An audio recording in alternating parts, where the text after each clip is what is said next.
समझे। बा, आगे क्या आएगा इसकी आवाज, बन, ठीक है।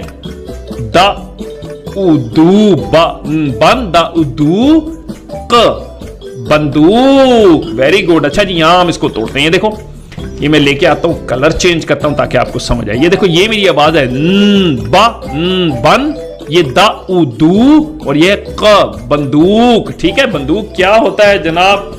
भालू भैया ने सोचा यार क्या हर वक्त चाकू लेके करो, तो उन्होंने बंदूक खरीद लिया। बंदूक से डक्स का शिकार, ये बंदूक होती है, ठीक है, जिससे ये शिकार करते हैं, हम इसको कहते हैं बंदूक। अच्छा जी, अब हम इसको तोड़ते हैं। पहले मैं यहां लिखूंगा ताकि आपको समझ आए, फिर हम इसको तोड़ेंगे। झ, ये पहली आवाज क्या है? झ, भारी आवाज है, ठीक है। हमने भारी आवाज की काफी मशकें की हैं। झ, उझू,